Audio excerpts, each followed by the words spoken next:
وہ تمہارے لیے تمہارے ہی حال کی ایک مثال بیان فرماتا ہے کہ بھلا جن غلاموں کے تم مالک ہو وہ اس مال میں جو ہم نے تم کو عطا فرمایا ہے تمہارے شریک ہیں، اور کیا تم اس میں ان کو اپنے برابر مالک سمجھتے ہو؟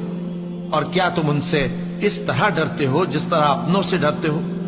اس طرح ہم عقل والوں کے لیے اپنی آیتیں کھول کھول کر بیان کرتے ہیں، مگر جو ظالم ہیں وہ بے سمجھے اپنی خواہشوں کے پیچھے چلتے ہیں۔ تو جس کو اللہ گمراہ رہنے دے اسے کون ہدایت دے سکتا ہے، اور ان کا کوئی مددگار نہیں۔ سو تم ایک طرف کے ہو کر دین الہی پر سیدھا رخ کیے چلتے رہو، اور اللہ کی فطرت کو جس پر اس نے لوگوں کو پیدا کیا ہے اختیار کیے رہو۔ اللہ کی بنائی ہوئی فطرت میں تغیر و تبدل نہیں ہو سکتا۔ یہی سیدھا دین ہے، لیکن اکثر لوگ نہیں جانتے۔ مومنو، اسی اللہ کی طرف رجوع کیے رہو اور اس سے ڈرتے رہو، اور نماز قائم کرتے رہو، اور مشرکوں میں نہ ہونا، اور نہ ان لوگوں میں ہونا جنہوں نے اپنے دین کو ٹکڑے ٹکڑے کر دیا اور خود بھی فرقے فرقے ہو گئے۔ ہر فرقہ اسی میں مگن ہے جو اس کے پاس ہے، اور جب لوگوں کو تکلیف پہنچتی ہے تو اپنے پروردگار کو پکارتے ہیں، اسی کی طرف رجوع کرتے ہوئے پھر جب وہ ان کو اپنی رحمت کا مزہ چکھاتا ہے تو ایک فریق ان میں سے اپنے پروردگار کے ساتھ شرک کرنے لگتا ہے تاکہ جو ہم نے ان کو بخشا ہے اس کی ناشکری کریں۔ سو خیر، فائدے اٹھا لو، ان قریب تم کو اس کا انجام معلوم ہو جائے گا۔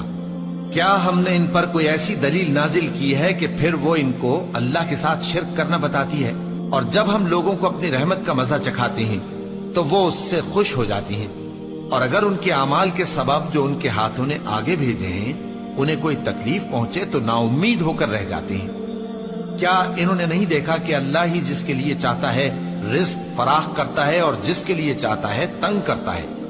بے شک اس میں ایمان لانے والوں کے لیے نشانیاں ہیں۔ تو اہل قرابت اور محتاجوں اور مسافروں کو ان کا حق دیتے رہو۔ جو لوگ اللہ کی رضا کے طالب ہیں یہ ان کے حق میں بہتر ہے، اور یہی لوگ کامیابی حاصل کرنے والے ہیں۔ اور جو سود تم دیتے ہو کہ وہ لوگوں کے مال میں بڑھے تو اللہ کے نزدیک تو وہ بڑھتا بھی نہیں، اور جو تم زکوٰۃ دیتے ہو اللہ کی رضامندی طلب کرتے ہوئے تو وہ موجب برکت ہے، اور ایسے ہی لوگ اپنے مال کو کئی گنا کرنے والے ہیں۔ اللہ ہی تو ہے جس نے تم کو پیدا کیا، پھر اس نے تم کو رزق دیا، پھر وہ تمہیں موت دے گا، پھر زندہ کرے گا۔ بھلا تمہارے بنائے ہوئے شریکوں میں بھی کوئی ایسا ہے جو ان کاموں میں سے کچھ کر سکے؟ وہ پاک ہے اور اس کی شان ان کے شریکوں سے بلند ہے۔ خشکی اور تری میں لوگوں کے اعمال کے سبب فساد پھیل گیا ہے تاکہ اللہ ان کو ان کے بعض اعمال کا مزہ چکھائے۔ عجب نہیں کہ وہ باز آ جائیں۔ کہہ دو کہ ملک میں چلو پھرو اور دیکھو کہ جو لوگ تم سے پہلے تھے ان کا کیسا انجام ہوا ہے۔ ان میں زیادہ تر مشرک ہی تھے۔